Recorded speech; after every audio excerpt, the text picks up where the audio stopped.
Karen calls the police on me, but it backfires. She accidentally incriminates herself as a thief.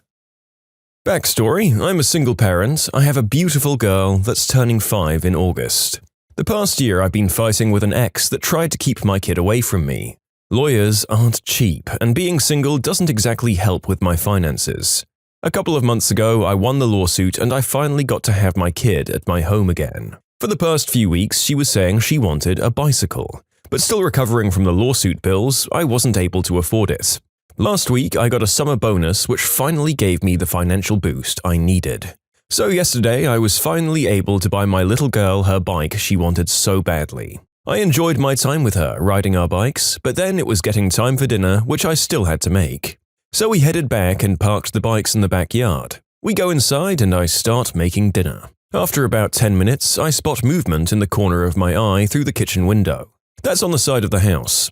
I see this kid, I'm guessing 6 or 7 years old, just casually strolling by with a brand new bike I just got today. My heart dropped and I ran to the front door hoping I'd catch him before he rides away. I was lucky I did.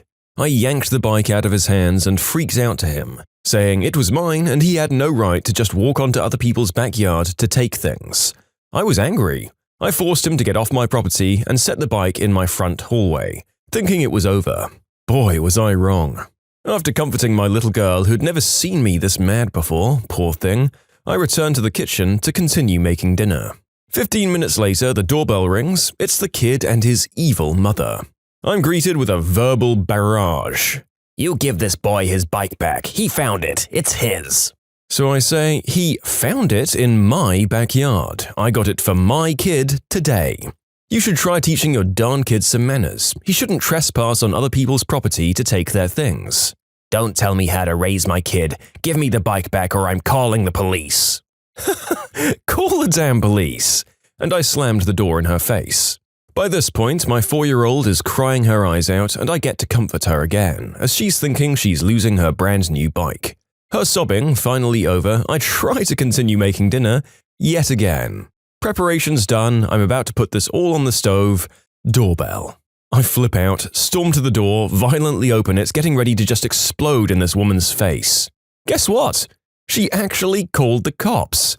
I instantly calm down when I see it's the police and invite one of the 2 officers inside while the other one stays with the evil woman. I explain the situation and show him the box the bike came in, along with the receipt that has my name on it. He shrugs and apologizes for the inconvenience and assured me that I won't be bothered again. I let him out and close the door with a smug smile on my face. I check the front window to see what's happening and I see her go into a full tantrum. It ends with her in handcuffs and on the back seat of the patrol car. Bye, Felicia. Don't know what happened to her and I don't care. I finally finished dinner and my kid still has her bike. That's all that matters to me. Boy, what a day. Just to answer some of the questions that are coming up, I am the father, as in male. We had potatoes with peas and carrots with sausage for dinner. Yes, I'm a male that knows how to cook. The bike will never be left unattended outside again. And yes, I have a sturdy lock. I located and took a picture of the serial number on my bike in case this woman tries anything else. Excellent care and disposal there, sir. I don't think there's any debate as to who was in the wrong here. She called the cops for you taking something that her son outright stole from your property? I have no idea what she expected from this, or how it could go in her favor. I am a little surprised that it seems like she got arrested for behaving like a jerk, but then again, it does sound like she was kind of delusional, so maybe she flew off the handlebars and wouldn't stop haranguing the officers for not enforcing her will in the kingdom of Karen. I do kind of wonder what maximum legal punishments you can get for just being sort of annoying and overbearing like she was. Maybe if she misbehaves enough, Dad might get custody? Let's hope that he's a better person and parent. It sounds like the kid's essential guidelines for life are, do whatever you want, Mummy will go and scream at whoever says otherwise. I would be worried that someone this crazy would come back and try to steal the bike again. Hopefully your daughter was made wary enough about the experience that she learns the lesson that so many people in Europe never seem to learn. Lock up your bikes, or even better, take them inside. Because neighborhood Karen probably doesn't have anything better to fill her time or the sense to contemplate that stealing it again might be a bad idea. Your birthday cake is mine now. When I was a little ankle biter, Under kindergarten age, so 4 or younger, I don't remember for sure, I went to daycare while my mum worked. I was a babysitter's dream child because I was timid and never disobeyed or acted out. I was too worried about not being liked. My biggest problem was that other kids would sometimes single me out to pick on because they knew I wouldn't retaliate. Unfortunately, my mum picked an extremely entitled housebeast of a woman to watch me. It wasn't her fault. On the surface, Dolly seemed perfect, and the kids all seemed to love her. Her program was pretty good, clean facilities, the works. She really seemed legit. Apparently, there was just something about me that really bothered her. She'd do low-key petty things to make me cry or hurt my feelings, but since I was a timid child, it never occurred to me to tell on her. When she was mean to me, it was tantamount to being in trouble for me. I didn't want my mum to know that I got in trouble, so I never said anything. I managed to tolerate it until my birthday came around. Birthdays were a big deal in my house, and my cake that year was awesome. A local artist made an amazing Sesame Street cake in the shape of Big Bird. It was beautiful and delicious. Our family had a little the night before, and the next day my mum wrapped the cake up and brought it with me to share with everyone at daycare. She spoke to Dolly and made sure that was okay. There was lunch and snack time every day, and Dolly assured my mum it was fine. I want to reiterate that this cake had barely been touched. Maybe 3 pieces had been eaten, and there was plenty left. All day long, I was so excited. I was thinking about this delicious cake and how excited my friends were going to be when this beautiful cake was brought out and cut up. I was even thinking and hoping at the back of my mind that they might even sing happy birthday to me. I had this cake built up in my mind to be a birthday party. Even to adult me, cake is always a party, but I digress. You know how it is when you're a kid and excited for something, that thing becomes your whole world. Visions of chocolate Big Bird danced in my head, through reading cycle, through sing and play, through all of our morning activities. By the time lunchtime comes, that cake is looming so large in my head that thoughts of anything else are crowded out. The level of excitement is the kind of thing that adults never experience. You forget how to be that excited when you start adulting. The cake was alpha and omega, the beginning and the end. There was a stairway to heaven somewhere, and that cake was at the top of it. That's how excited I was. So finally, the time comes. The cake is brought out and the kids all ooh and ah. Big Bird is murdered, cut up, and slices are duly handed around. The kid next to me gets a piece. The kid on my other side gets a piece. Everyone gets a piece of chocolate Big Bird. Except me. I'm starting to low-key panic, but I feel certain that either a mistake was made or maybe Dolly was going to serve me last, maybe after they sang Happy Birthday. Nope. When Dolly takes the cake back into the kitchen area, I muster up every bit of courage I have and I approach her. "Excuse me, Miss Dolly." I had a bit of a lisp back then. She says, "Yes, what is it?" "I'm sorry, but I didn't get any cake." "And?" "Did you forget me?" "No, I did not. Your mother said this cake was for the class. She did not say it was for you." It was for my birthday. We brought it to share, but I was supposed to have a piece." "You already had some at home. You don't need any more." She starts wrapping the cake, of which there is plenty left, in tinfoil. "My family will really enjoy this after dinner. Be sure to thank your mother." By this time, disappointed tears are rolling down my face, and the sight of her wrapping up that beautiful cake, knowing she was going to keep it all for herself, was just too much for me. I began to sob broken-heartedly. She didn't care. She for some reason got off on seeing me cry, which makes no sense because I was quiet and obedient. To this day, it's still a mystery to me. As punishment, for crying I guess, I had to stand in the kitchen doorway by myself for the rest of snack time and watch as she and my friends ate my birthday cake. She made a big show of visually enjoying that cake too. This time I knew that I hadn't done anything wrong, so I did tell my mum. It didn't happen until later that night though. It took me a while to get up the courage because I was going up against a grown-up.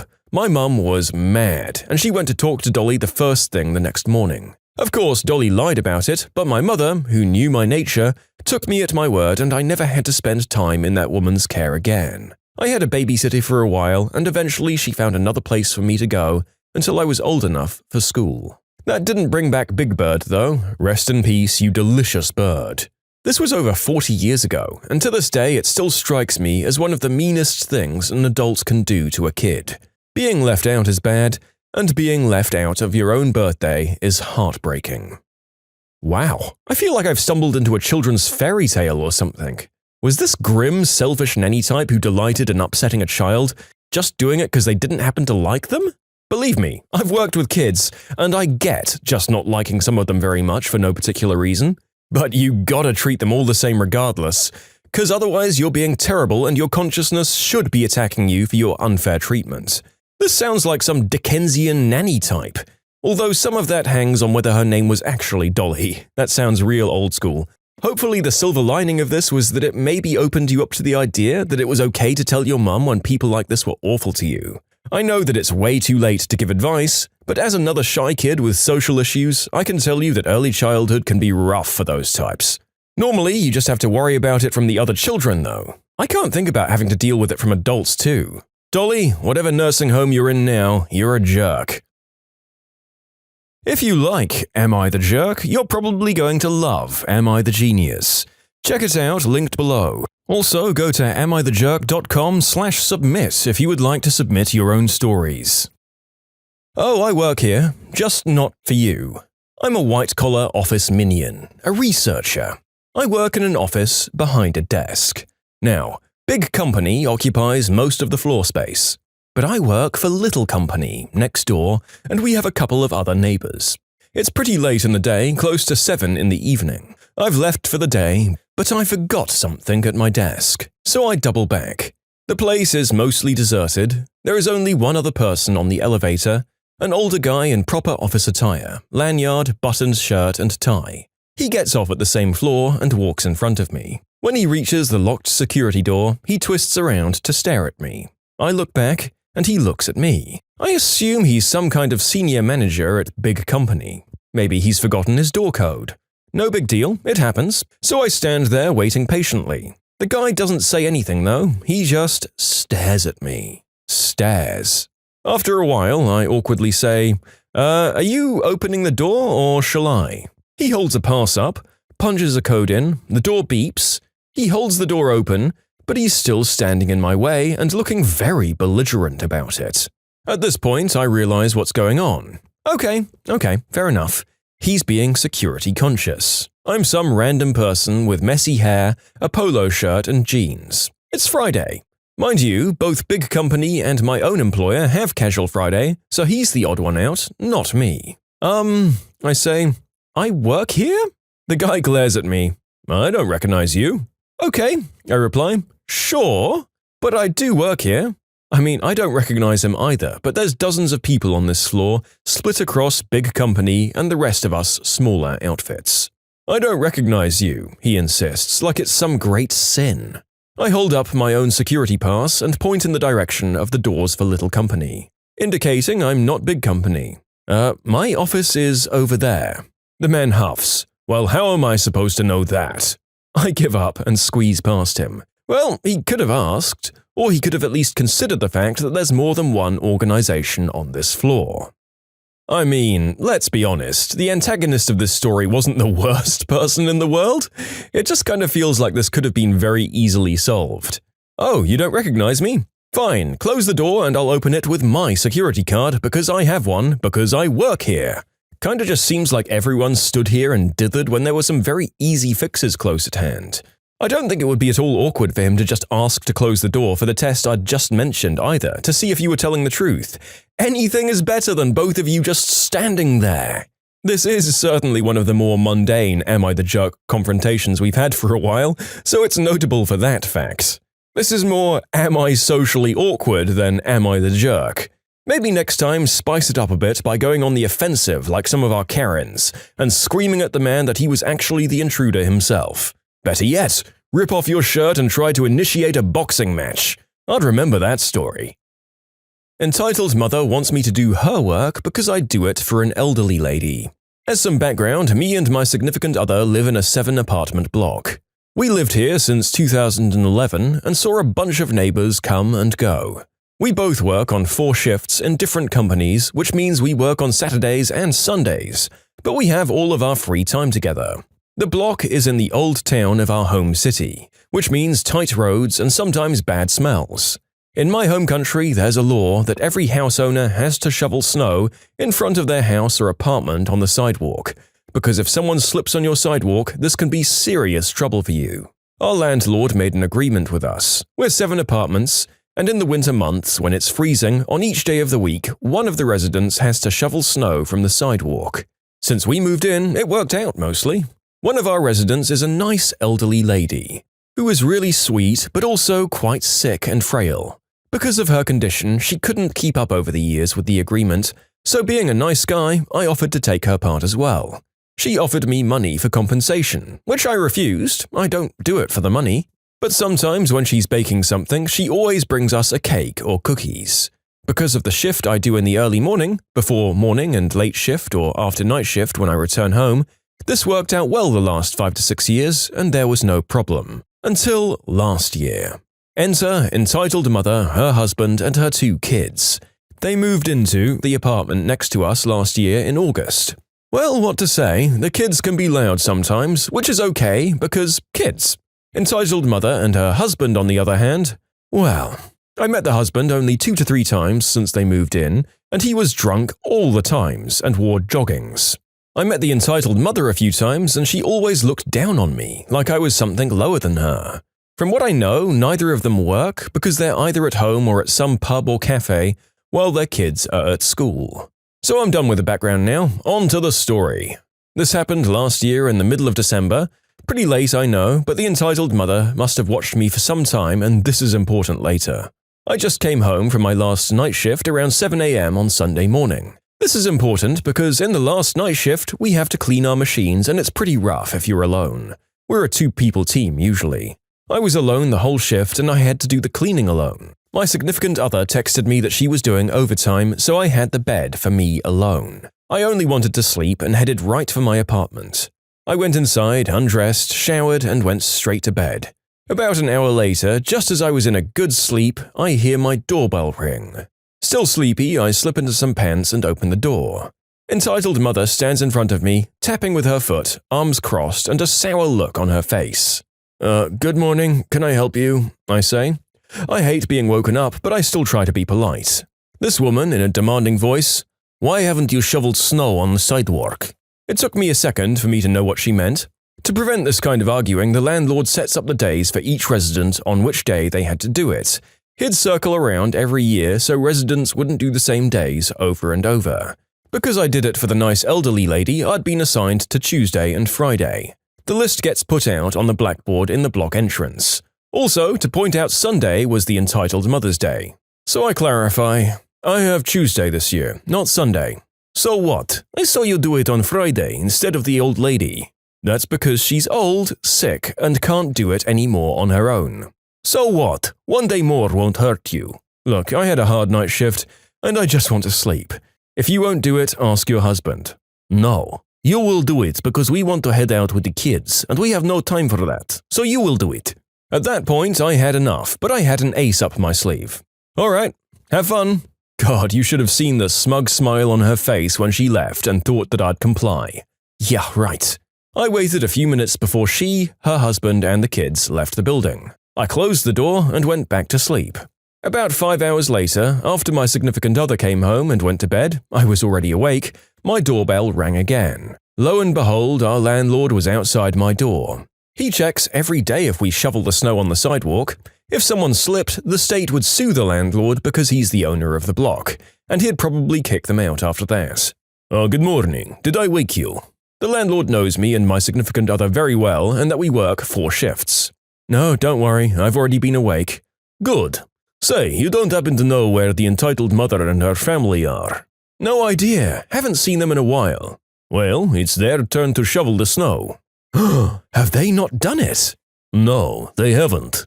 Well, I got home from night shift and I was sleeping. The landlord looked at me with one eyebrow raised. Well, he isn't stupid. I'll take care of it. Don't worry. He smiled, we shook hands, and parted ways.